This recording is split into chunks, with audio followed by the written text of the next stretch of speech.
సహజంగా మనము దుష్టులు, దుర్మార్గులు, హత్యలు, నేరాలు చేసేవాళ్ళు, త్రాగుబోతులు మొదలైన వాళ్ళు నరకానికి వెళతారు అని అనుకుంటాం. అదేవిధంగా మంచి పనులు, దైవ పూజలు, దైవ క్రమాలు, పేదలకు సహాయము, దాన ధర్మాలు చేసేవాళ్ళు పరలోకములు అంటే దేవుని రాజ్యంలో అంటే స్వర్గంలో ఉంటారు అని అనుకుంటాం. అయితే వాస్తవం అది కాదు. మనలో పాప నైజం రావటానికి మనము కారణము కాదు. ఆది ఆదాము, అతని ద్వారా మానవులందరూ పాప నైజము కలిగి పాపములు చేస్తూ నిత్య నరకమే గమ్యముగా జీవించుట జరుగుతూ ఉన్నది. అలాగే మన పాపముల విడుదలకు కారణము మనము కాదు, దేవుడు. మన ప్రమేయం లేకనే యేసు ప్రభువు వారిని పంపి పాప ప్రాయశ్చిత్త కార్యము జరిగించి మానవాళిని నరకము నుండి తప్పించి పరలోక రాజ్యము లేదా దేవుని రాజ్యము లేదా స్వర్గాన్ని అందుబాటులోనికి తీసుకుని వచ్చారు.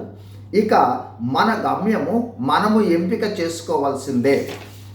నేడు మానవాళ్ళందరికీ సువార్త లేదా శుభవార్త లేదా మంచి వార్త ఏమనగా యేసు ప్రభువును నమ్మి మారు మనసు పొందుట ద్వారా నరకము నుండి తప్పించబడి పరలోకములోనికి ప్రవేశిస్తారు. ఎంపిక మానవులదే.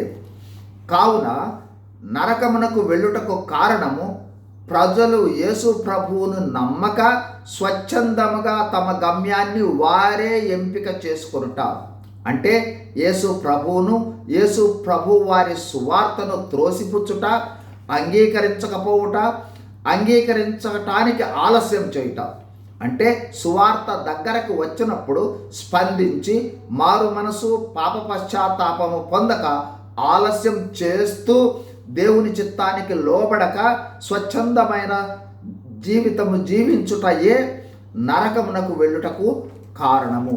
అలా కాకుండా సువార్తను నమ్మి యేసు ప్రభువును విశ్వసించి మారు మనసు అంటే పాప పశ్చాత్తాపం పొంది నూతన జన్మ అంటే కొత్త జీవిత అనుభవంలోనికి వచ్చిన వారందరూ పరలోకంలో ఉంటారు.